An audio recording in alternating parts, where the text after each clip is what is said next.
శ్రీ సీతారామాభ్యాం నమః. శ్రీ గురుభ్యో నమః.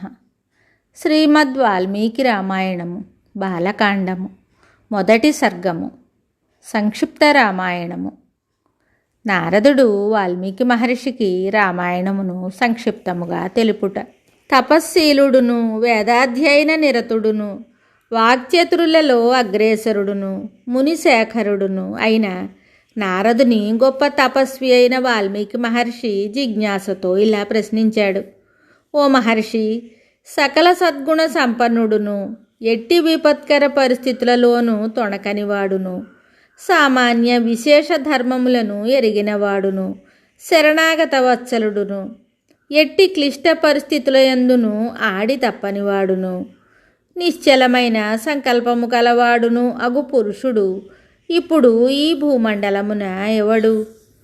సదాచార సంపన్నుడును సకల ప్రాణులకును హితమును గూర్చువాడును సకల శాస్త్ర కుశలుడును సర్వకార్య దురంధరుడును తన దర్శనముచే అందరికీ సంతోషమును గూర్చువాడును అయిన మహాపురుషుడెవరు?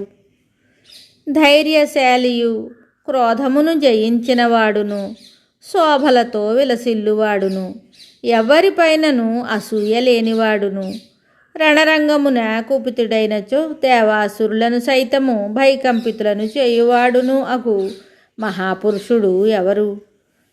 ఈ విషయములను గూర్చి తెలుసుకొనుటకు నేను మిక్కిలి కుతూహలపడుతున్నాను.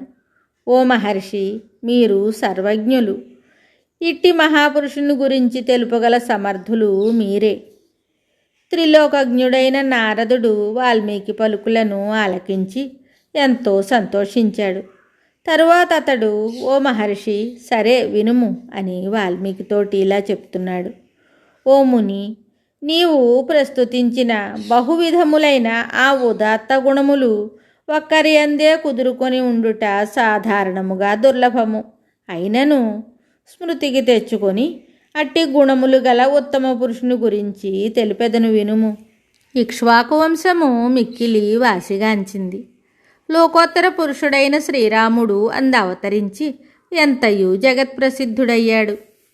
అతడు మనోనిగ్రహము కలవాడు, గొప్ప పరాక్రమవంతుడు, మహా తేజస్వి, ధైర్యశాలి, జితేంద్రియుడు, ప్రతిభామూర్తి, నీతిశాస్త్ర కుశలుడు, చిరునవ్వుతో మితముగా మాట్లాడుటలో నేర్పరి, షడ్గుణైశ్వర్య సంపన్నుడు, శత్రువులను సంహరించువాడు, ఎత్తైన భుజములు కలవాడు, బలిష్టమైన బాహువులు గలవాడు, శంఖము వలె నునుపైన కంఠము గలవాడు, ఉన్నతమైన హనువులు చెక్కిలి పైభాగములు కలవాడు, విశాలమైన వక్షస్థలము గలవాడు, బలమైన ధనుస్సులు గలవాడు, పుష్టిగా గూఢముగానున్న సంధి ఎముకలు గలవాడు, అంతఃశత్రువులను అదుపు చేయగలవాడు, ఆజానుబాహు, అందమైన గుండ్రని శిరస్సు గలవాడు, అర్ధచంద్రాకారములో ఎత్తైన నొసలు గలవాడు,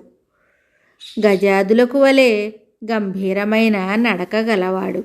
శ్రీరాముడు అంతగా పొడవుగాని పొట్టిగాని కాక ప్రమాణమైన దేహము కలవాడు, సమానమైన కరచరణాది అవయవ సౌష్ఠవము గలవాడు, కనువిందుగా వించు దేహకాంతి గలవాడు, పరాక్రమశాలి, పరిపుష్టమైన వక్షస్థలము గలవాడు, విశాలమైన కన్నులు గలవాడు, పొంకమైన అవయవముల పొందిక గలవాడు, సాటిలేని శుభలక్షణములు గలవాడు, ఆశ్రయించిన వారిని ఆదుకొనుటయే పరమధర్మముగా కలవాడు, ఆడిన మాటను తప్పనివాడు, ప్రజలకు హితమొనర్చు స్వభావము కలవాడు, ఆ విధముగా ఖ్యాతికెక్కినవాడు, సకల శాస్త్ర పారంగతుడు, స్వయముగా పవిత్రుడు, ప్రాణికోటిని పవిత్రమొనర్చువాడు, భక్తపరాధీనుడు, ఏకాగ్రచిత్తుడు, త్రిమూర్తి స్వరూపుడై ప్రజాపతి బ్రహ్మవలే జనులను సృష్టించువాడు,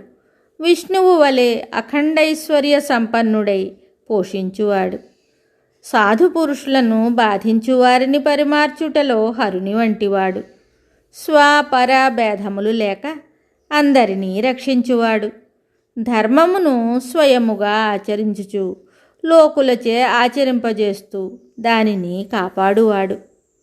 స్వధర్మమును పాటించువాడు. తనను ఆశ్రయించిన వారు ఎట్టివారైనను వారిని రక్షించువాడు. వేదాంగముల పరమార్థములను ఎరిగినవాడు. ధనుర్వేదమునందును ఆరితేరినవాడు. సకల శాస్త్రములను సాకల్యముగా ఎరిగినవాడు. శాస్త్రాది విషయములయందు ఎమరపాటు లేనివాడు. సమస్త వ్యవహారములయందు చక్కని స్ఫూర్తి గలవాడు. సమస్త జనులకును ప్రీతిపాత్రుడు. సౌమ్య స్వభావము కలవాడు. ఉదార స్వభావుడు. సదసద్వివేక సంపన్నుడు. నదులు సముద్రమును కలిసినట్లు సత్పురుషులు నిరంతరము శ్రీరాముని చేరుతూ ఉంటారు. అతడు అందరికీ పూజ్యుడు. ఎవరి ఎడలను వైషమ్యములు కానీ తారతమ్యములు కానీ లేక మెలగువాడు. ఎల్లవేళలా అందరికీ ఆయన దర్శనము ప్రీతిని గొల్పుచుండును. కౌసల్యానందనుడైన ఆ రాముడు సర్వ సద్గుణ విలసితుడు. అతడు సముద్రుని వలె గంభీరుడు. ధైర్యమున హిమవంతుడు. పరాక్రమమున శ్రీ మహావిష్ణువు. చంద్రుని వలె ఆహ్లాదకరుడు. శుతిమెత్తని హృదయము గలవాడే అయినను తన ఆశ్రితులకు అపకారము చేసిన వారి ఎడల ప్రళయాగ్ని వంటివాడు. సహనమున భూదేవి వంటివాడు. కుబేరుని వలె త్యాగస్వభావము కలవాడు. సత్యపాలనమున ధర్మదేవత వంటివాడు. అమోఘ పరాక్రమశాలి అయిన శ్రీరాముడు ఇట్టి సద్గుణములతో ఒప్పుచుండువాడు. సోదరులలో పెద్దవాడు. దశరథునకు ప్రియపుత్రుడు. ప్రజలకు హితమును గూర్చుటలో నిరతుడు. అట్టి సకల గుణాభిరాముడు అయిన శ్రీరామచంద్రుని తన మంత్రుల విజ్ఞప్తి మేరకు ప్రజల క్షేమము కోరి దశరథుడు మిక్కిలి ప్రసన్నుడై యువరాజ పట్టాభిషిక్తునిగా చేయుటకు సిద్ధపడ్డాడు. శ్రీరాముని యువరాజ పట్టాభిషేకమునకై జరుగుచున్న ఏర్పాట్లను దశరథుని ప్రియ భార్య అయిన కైకేయి తన దాసి అయిన మందర ద్వారా తెలుసుకుంది. పూర్వము శంబరాసురుని జయించిన సందర్భమున దశరథుడు ఆమెకు 2 వరాలనిచ్చున్నాడు. శ్రీరాముని వనములకు పంపుమనియు భరతుని యువరాజ పట్టాభిషిక్తునిగా చేయమనియు ఆ 2 వరములను ఇప్పుడు ఆమె తన భర్తను కోరింది. సత్యసంధుడైన ఆ దశరథ మహారాజు ధర్మమునకు కట్టుబడి ప్రియతమసుతుడైన శ్రీరాముని వనములకు పంపవలసి వచ్చింది. వీరుడైన శ్రీరాముడు కైకేయికి ప్రియమును గూర్చుటకై తాను చేసిన ప్రతిజ్ఞను అనుసరించి పితృవాక్య పరిపాలనకై వనవాసమునకు బయలుదేరెను. సుమిత్రాసుతుడైన లక్ష్మణుడు శ్రీరామునకు ప్రియ సోదరుడు. మిక్కిలి వినయ సంపన్నుడు. శ్రీరాముని యందు భక్తి తత్పరుడు. అన్న అడవులకు బయలుదేరుతూ ఉండగా స్నేహాతిరేకముతో లక్ష్మణుడును ఆయనను అనుగమించెను. జనకుని వంశమున పుట్టిన సీతాదేవి శ్రీరామునకు ధర్మపత్ని. ఆమెపై ఆయనకు గల ప్రేమ అపారము. ప్రాణసమానురాలు. దేవమాయ వలె అపూర్వమైన సౌందర్యము కలది. సర్వ శుభలక్షణ శోభిత. దశరథుని కోడలు. స్త్రీలలో ఉత్తమురాలు. ఆమెయు చంద్రుని రోహిణి వలె శ్రీరాముని అనుగమించింది. దశరథుడును ద్వారము వరకు వారిని అనుసరించాడు. పౌరులను ఆయనను విడిచి ఉండలేక చాలా దూరం ఆయనను అనుగమించారు. ధర్మాత్ముడైన శ్రీరాముడు గంగా తీరమున గల శృంగిబేరపురమున తనకు భక్తుడు నిషాదులకు రాజు అయిన గుహుని కలుసుకున్నాడు. తరువాత రథమును రథసారథిని వెనక్కు పంపించి వేశాడు. శ్రీరాముడు సీతాలక్ష్మణుల తోడను గుహుని తోడను గూడి వనములలో సాగిపోతూ గుహుని సాయముతో జల సమృద్ధి గల గంగానదిని దాటెను.